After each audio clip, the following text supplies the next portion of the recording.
What's up, everybody? It's your boy Mark B, and you are listening to another episode of the Man Listen Show. Before we get started, let's go ahead and hear a few words from our sponsors.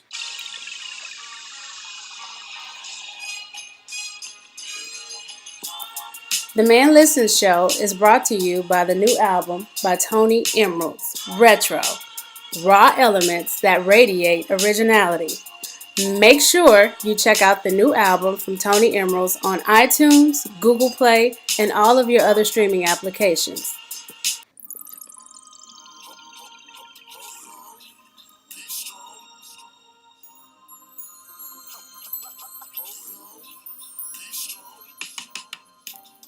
Title Boxing Club of Rock Hill is proud to be a sponsor of the Man Listen Show.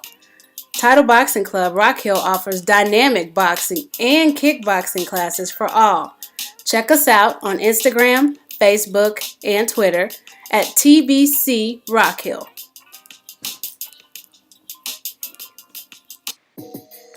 The Man Listen Show is also brought to you by Conversate With Us Radio. Conversate With Us Radio, your urban radio show podcast. A fun place to look for advice and a different perspective on life, love, relationships, sports, and politics. One conversation at a time. You can find us on Facebook at Conversate With Us Radio and on Instagram at Conversate With Us. Don't forget to capitalize the V in Conversate.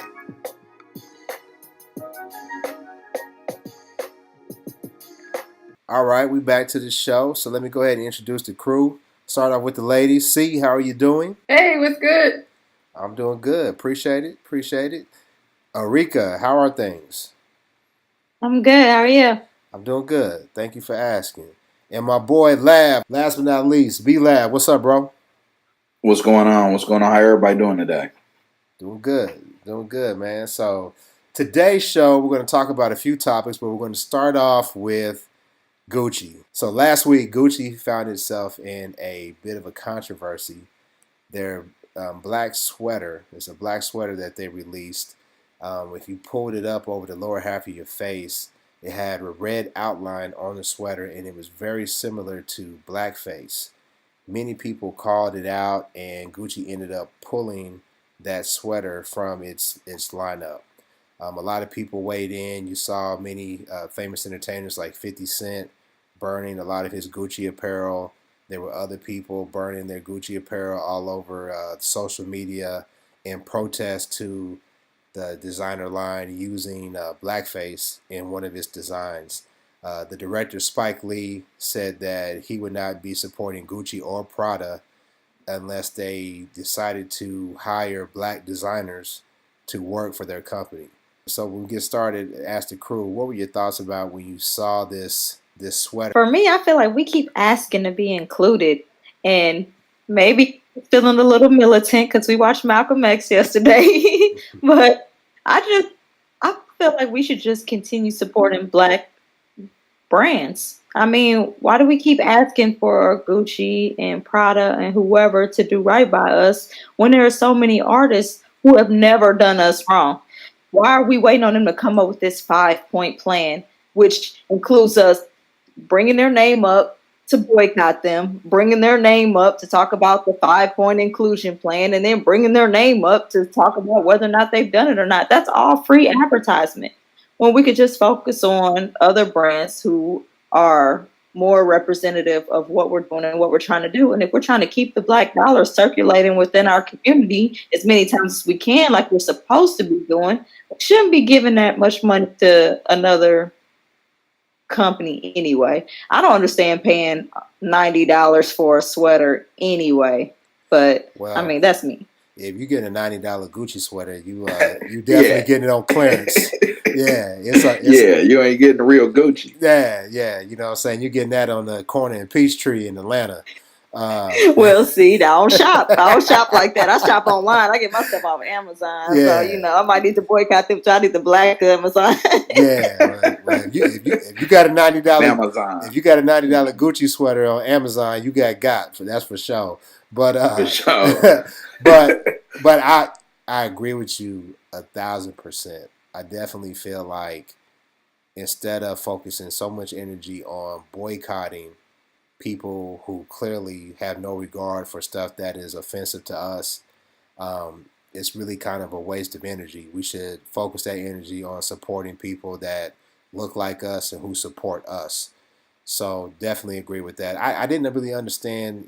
Ti was very vocal on social media, and he came up with this plan of attack, and it was like, we're going to boycott Gucci for 3 months.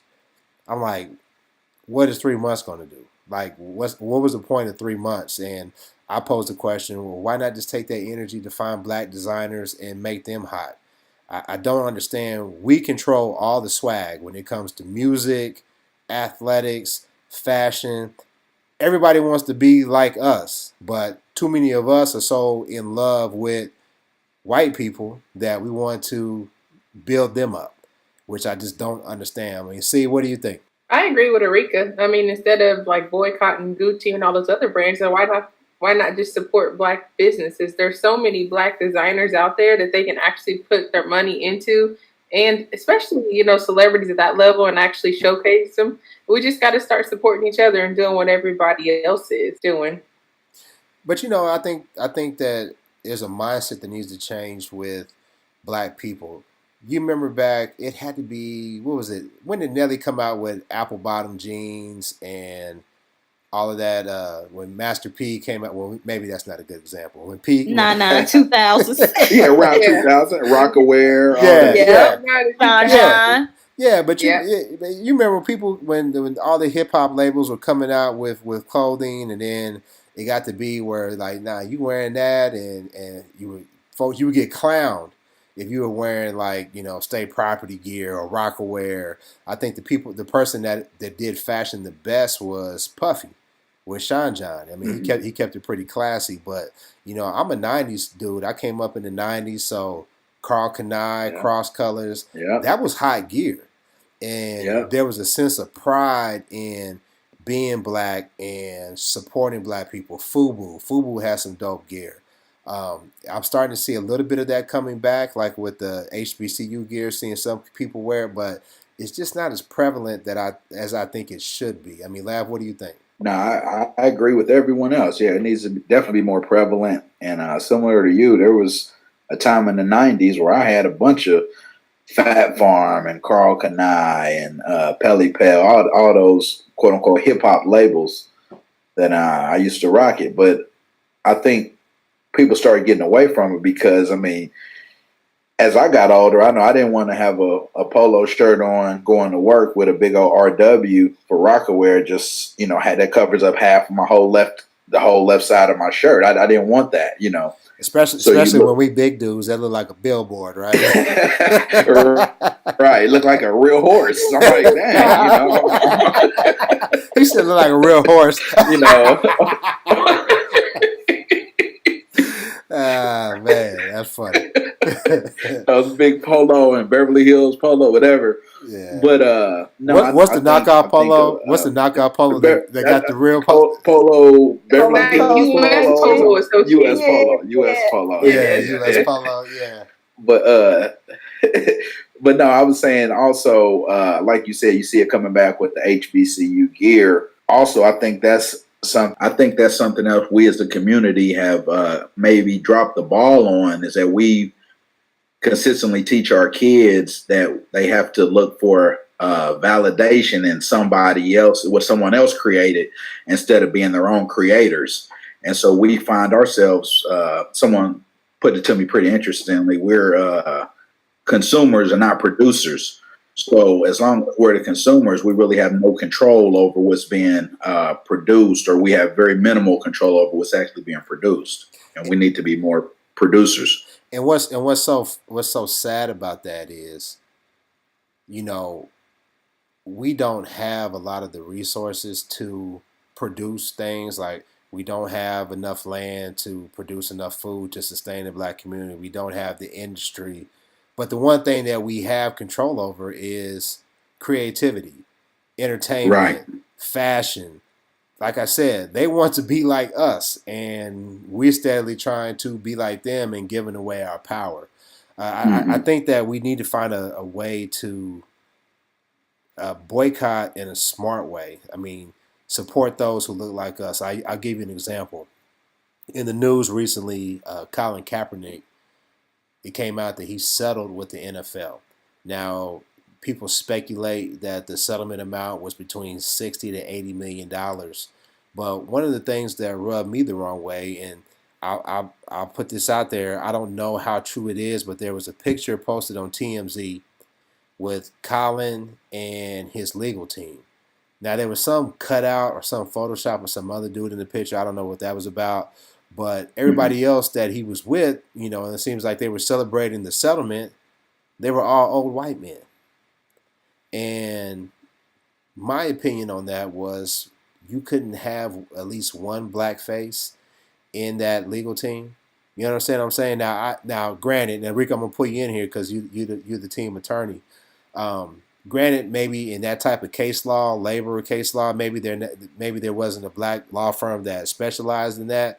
But in my personal opinion, we need to be in a place where we say, okay, if you're having this case over social justice, find a black associate, somebody who you can pull up to shadow so they can get that experience, they can get that exposure, so that going forward into the future, we have somebody that looks like us who can represent us in these type of cases, and then they can start getting the percentage. What does the attorney usually get, 10% or whatever? So they can start getting that money, and then we have that wealth. Rika looking at me crazy. I said 10%, but whatever they getting is paper. That's wealth that should be coming to the black community, and we're never going to get that.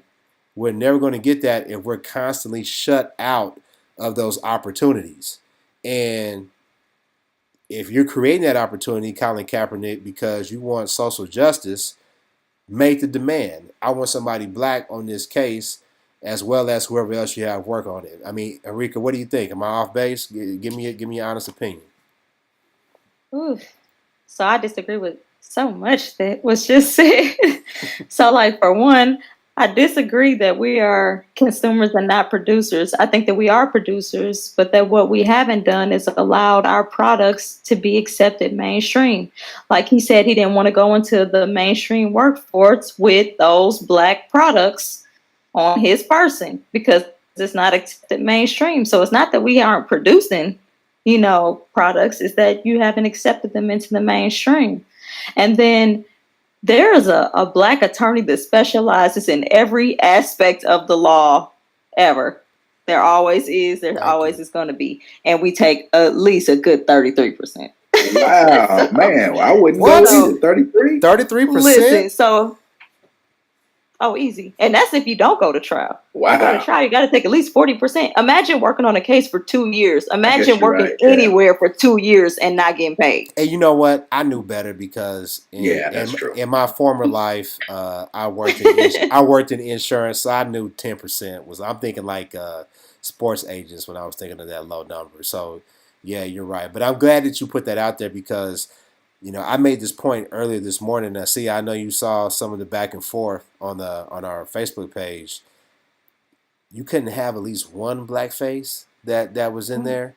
And the thing that bothered me so much was that people said, okay, yeah, but Kaepernick is playing chess and not checkers.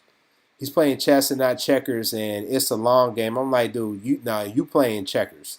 You're not playing the long game because the long game is bringing that wealth to our community. I have no doubt that Colin, he's proven that he's put his money where his mouth is. He's done stuff in the community, but we need to be more sophisticated in how we boycott and how we use our protests so that it's benefiting us going forward into the future. Well, I was going to say, and that goes back to the other thing. I don't think that we should be focused on who we're boycotting. We need to be focused on who we're supporting. And that plays into supporting black attorneys. Instead of out here boycotting Gucci, we need to be finding black attorneys that specialize in employment law or in criminal or civil law that could adequately represent our people's interests. And people always say, oh well, they're in the good old boys club, so they can get me a good deal. Well, they're going to stay in the good old boys club, and they're going to stay at a better advantage, and they're going to stay monopolizing off of every settlement that you have and continue doing better than the Black community because you keep allowing them to. And so until we start supporting each other and understanding that we have to employ each other and believe in each other and our ability to represent each other and our best interests, and we're going to stay in the same position. Because every time somebody gets into a position where they have some money and they have a problem, they employ outside. But I guarantee you there is no Jewish or white or Asian person that gets into a problem that runs and finds a Black attorney. Never going to happen. Ever. Never going to happen. And ever. let's keep it real. There is a significant amount of Black people who think that the white man's ice is colder, and because of that, they'll never support or trust someone that looks like them, and that's a sad reality. It just is. Very sad. I mean, just to kind of piggyback off of that, I think it was a missed opportunity by Kaepernick. I mean, when Rika said 30 to 40,000 or 30 to 40%, I'm thinking about 30 or 40% of 70 million that could have went to a Black law firm. So, I mean, There was definitely a missed opportunity. I mean, I'm glad he won, but he could have shown, and that sounds like it was pretty much going to be an open and shut case. I mean, everybody, you had to be blind not to know that, the NFL basically was kind of like, boycotting him and holding him out and didn't really have justification for it. So I feel like anybody could have won that case. Yeah, because it was definite. My thing is this. They didn't want whatever discovery was going on in terms of like text messages, emails. For them to settle for that amount, in my personal opinion, I'm not an attorney. Arika's our attorney, right? They did not want that to come out because that information would be so damning. And for Colin not to recognize an opportunity to pick someone who is Black, American DOS, to put that money towards to give, okay, look, I'm going to hire so-and-so. We got so many people that's making jokes talking about, man, well, who you want them to hire? Benjamin Crump? Are you serious? You know how many top-notch attorneys I know that are Black? Exactly. Mm-hmm. That the problem that a lot of us have is that we severely overestimate how good white people are when it comes to those situations. I've been in the boardroom. I've been I haven't been in the courtroom like Eureka, but I've seen them, and they are. I wrote a blog about this: the triumph of mediocrity, and we're seeing that in the White House right now. When you get into these situations, you'll understand that there's a reason why they rigged the game like they do. There's a reason why they do it, because there's so much mediocrity when it comes to those of the dominant society, white people, I'll go ahead and say it, that if you realize that, you would know that there's no reason for you to be intimidated and no reason for you to think that you need somebody that's inside the good old boy network to succeed. So, Lav, what are your thoughts on Cap's settlement? Well, I think that's a big number. And obviously, like you said, it means that they had a lot of stuff that was going to come out in that final hearing that they didn't want to come out. They were definitely afraid of how that would make them look to, I don't think it's necessarily the fans, but I think to their own players. And I think that they were looking at like, man, we could potentially have a situation where we have players saying, you know what, I'm not playing for this particular owner, or I'm not playing for this particular team. And I definitely think that that's something that was on their radar or something that could have happened. But when it comes to sports, like LeBron, he's always saying, I'm with Cap. He wears the jersey. He tweets a lot or posts up on Instagram with the hashtag I'm with Cap. And it made me think about, we're talking about the attorneys. And I think he mentioned it with his own agent, Rich Paul, how he's getting treated totally differently because he's a young Black agent who's trying to make moves. Whereas these people like David Falk that Jordan had, or Rob Pelinka, who Kobe had, who parlayed that into a GM position with the team, they didn't catch nearly the blowback that Rich Paul's catching right now for some of the moves he's trying to make. And it does go back to that good old boy system. And a lot of times, you're right, we're complicit. We've we believe ourselves that if we go get this non-black person, or specifically this white guy, he's going to be able to cut a better deal for me. He's going to be able to get more money for me. And instead of empowering our own and that money that lawyer made, he could have hired 10 more lawyers, to increase the size of the firm. So that kind of thing, you're right. We need to look at the long game instead of the short game. Now, I'm not saying be stupid. Now, I don't want you going out here and signing with no limit records and get a Ricky Williams get played like Ricky Williams, Right. But like you said, there's talented. I mean, you go to your job and you see black people who are very talented, very smart, much more accomplished and educated than their supervisors all the time. We just have to give those people the opportunity. Yeah, you're definitely right about that. And the point that you made me think about, what do they call her? The notorious RBG, Ruth Bader Ginsburg. Yeah. Yes, RBG. People talk about her all the time, but when you do your research, and this is why I brought this up today when I talked about Cap and his legal team. When you do your research in the RBG and you look at how many clerks that she's had over the years, she's been in the Supreme Court, she's been a Supreme Court justice, and you ask how many of them have been black, you will be thoroughly disappointed. And the question is, you are in Washington, D.C., Chocolate City, you can't find a black clerk. And, right. What type of opportunities come from you saying, you being able to put in your resume, I was clerk for United States Supreme Court Justice, blah, blah, blah, blah, blah. So we need to start asking those questions. So when we support black movies, the reason why I do that is because I want to be entertained, but I want those actors, I want that producer, I want that director to be successful, because the more money they make, the more opportunities they have to get bigger budget movies, and the more opportunity they have to hire people behind the scenes who look like us, and that's black people with money. And that's the type of game that we need to start playing. And too many people think that, oh man, by you pointing that out, this is not the time. That was a victory for Cap. In my mind, that was just a victory for Cap and his white attorneys.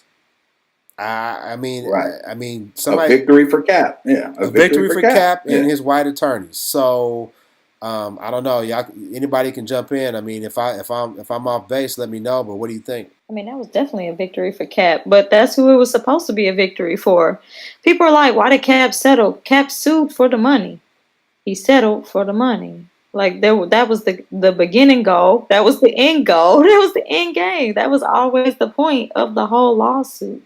Like, why would he go back to the league to potentially end up with CTE or a broke leg and be out next year? A football player is the most akin to a slave in modern society, next to the inmates that we have.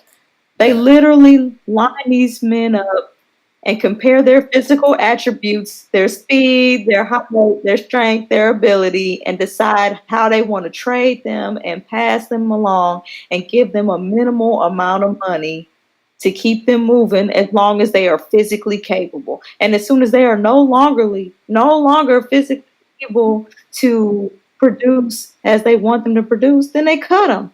And these men are out here broken, CTE, in debt because they've been living this lavish lifestyle and tarnished forever after they've spent their college careers getting basically like taken advantage of, because schools make millions off of them and they make nothing, and then they go off to the league so the league can make millions off of them and they get a fraction of that amount of money, and they give their whole body, their whole person, and their whole life to that.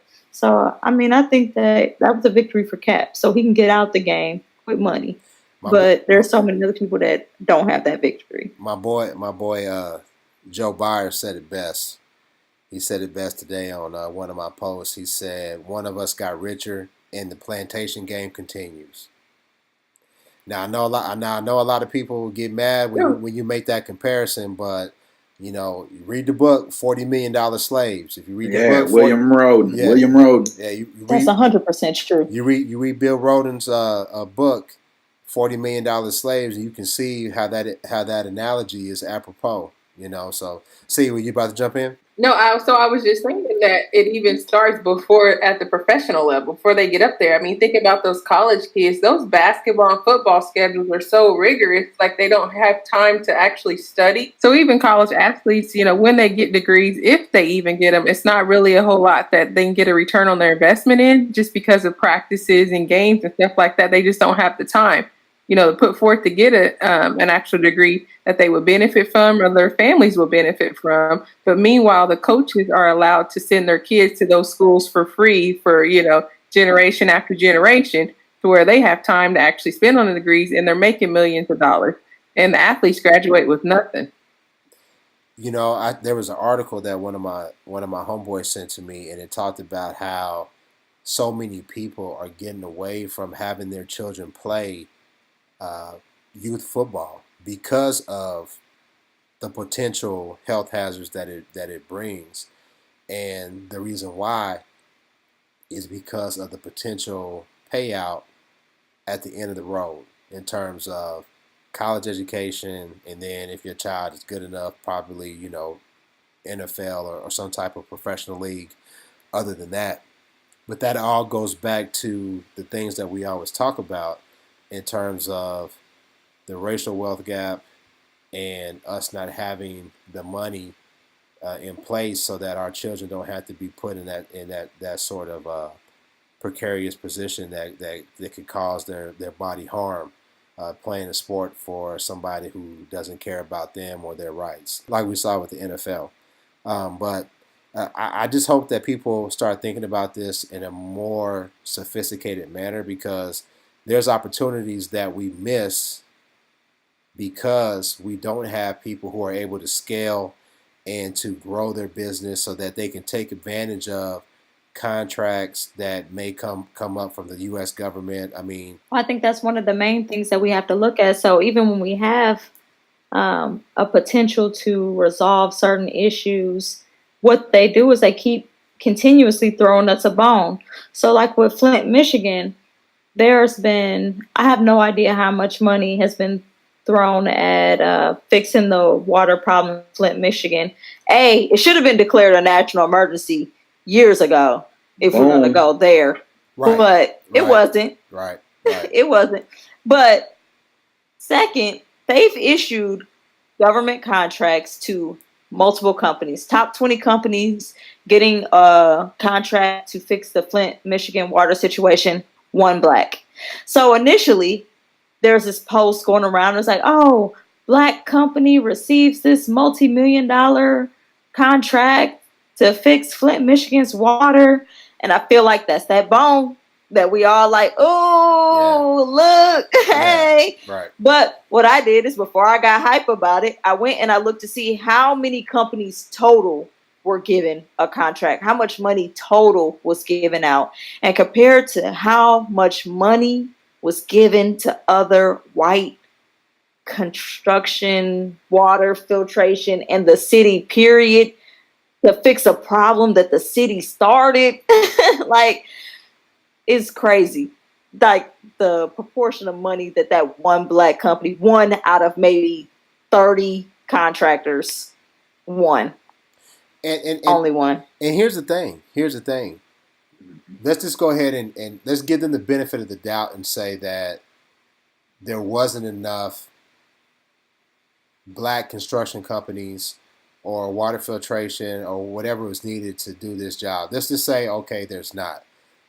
That's why we need to be more sophisticated as a people to say, okay, if you're going to give those contracts to those white-owned construction companies, then we need to demand that the people, the employees that they have are representative of the people who are affected by this problem. Now, Flint's 50% black, at least. Now, listen, I went to Flint. I went there. I was up in Detroit for Savior's Day. I went and bought 3 or 4 cases of water. I drove up an hour to Flint. I drove around the town, and Flint is black as hell. is black Mm-hmm. and poor whites. And I Yeah. wanted to find somebody, and I didn't want to be patronizing, so I found a brother. I started a conversation with him, asked him for directions. I had my phone with me. I could have got back to where I wanted to get, but I wanted to talk to him, and I asked him about, hey man, are they really working on this problem? And he just told me like, nah, man, they're not taking it seriously. And by the end of the conversation, because you don't want to patronize people by giving them charity. Right. I was like, hey bro, I got some water in the back. You want that? He was like, yeah. So we need to be sophisticated enough to say, all right, how many black people are working for you? Because if you have damaged this community, right? Because there's going to be long-lasting health problems with the lead in the water and how that's going to affect those children. That's going to be lasting for years. They don't have a clue of what that's going to do to the black people in that town, right? And for us not to get any type of, well, wait a minute, what's the word? Reparations. They're not gonna get any type of reparations, and we're not smart enough to ask for it. Then that's on us, and that's why we're doing what we're doing, because we want people to think bigger than what they're thinking. Not think just because Mm-hmm. Cap and his white attorneys got paid, we're gonna throw a pep rally. I'm not throwing no pep rally. I know Nah. so I mean, Good. Yeah, it was good for him. Like Yeah. we said, good for him. good for him. Good for him. Hopefully he go to Flint and help him out. But see, what's up? You gonna say something? Doubt it.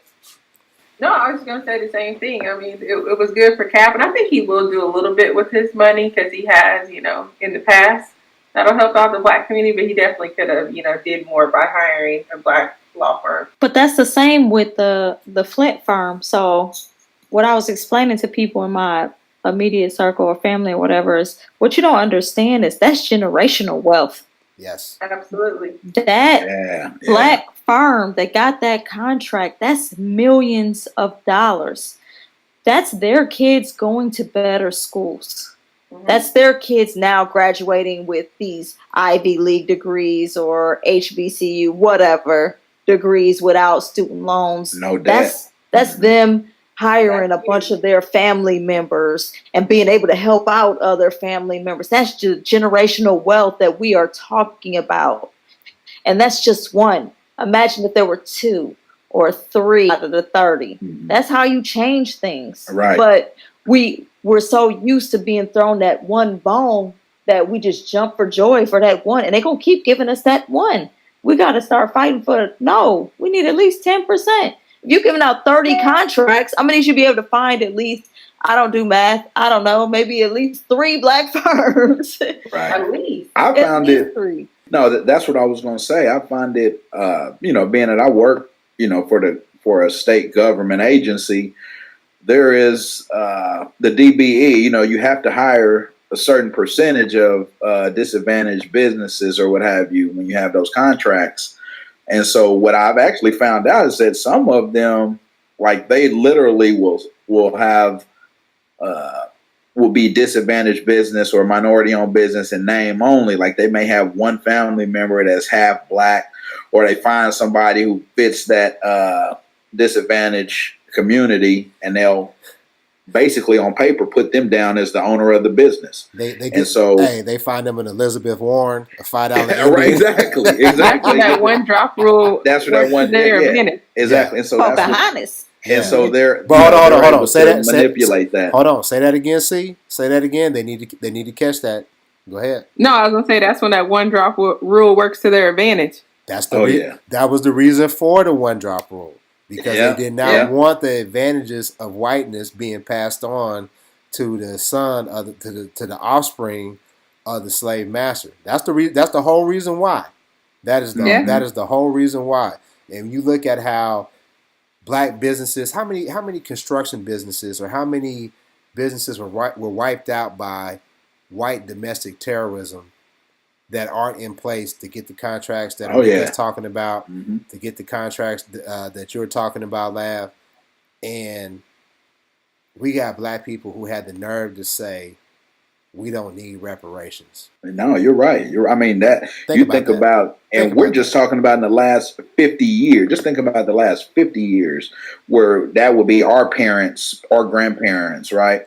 So you take it 2 generations before then, man, some of these businesses, we could have had some of these black-owned businesses that's been around for 200 years, and their kids don't have to be the smartest and the brightest to become CEO, as we talked about earlier, because they just transition it down in the family, Yeah, generational Like Wall wealth. Street. Yep, generational wealth. So, man, I think we talked about it. I mean, I know we all got passionate about this topic. We didn't get as passionate as Floyd Mayweather did with his letter to black people about Gucci. I mean, Floyd put a lot of thought into that. You know what I'm saying? He Because did. That was a lot of He ducking did. and dodging. yeah, because Man. I ain't never seen Floyd get deep like that. So Me That was a man. ghostwriter. Yeah, right. for Yeah, who was the ghostwriter? He had Cornel West ghostwrite that or something like that. real. Cornel West, distant nephew. Yeah, so the thing is though, to the point that Floyd made, there's a lot of people who, and for folks who don't know, bringing it back to the initial topic, when the whole story came out about Gucci and the blackface and black people trying to organize a boycott, Floyd Mayweather was found in the Gucci store spending thousands of dollars. I mean, I think hundreds of thousands of dollars. And his response really, really was disappointing. I'll just put it that way. So it goes back to what we talked about, putting our faith in celebrity, right? Or putting our hopes on celebrity and being let down by folks like Mayweather. And I was particularly disappointed in Floyd because I'm a boxing fan. And, I know black people really stood tall for Floyd, especially when he fought, people from different countries. I mean, you had a lot of people from America who were rooting against Floyd, who is a U.S. born fighter. And, Floyd, you dropping a lot of money, and Gucci, you dropping a lot of money with all these other folks. But Flint ain't too far from you, brother. And I don't know what you're doing. I don't know. You may have already done something for Flint, but I haven't seen anything in the news about that. So Have y'all seen those, what's it called, Negash? It's like Negash. I don't know how they spell it, but they got like shoes and black apparel, and it's got the symbol of Africa on it and stuff like that. And the stuff is cold. If he dropped $100,000 on that brand right there, that could change the face of that brand right there. Right. But that's just me. That's what I would do. But that's just me. I ain't got $100,000. Right. Yeah. Exactly. And Floyd, if you're listening, the Man Listen Show, we looking for supporters, so you can drop $100,000 on us, so we can get this word out, to the masses, So, and that goes for everybody. If you can't understand it, have somebody read it to you.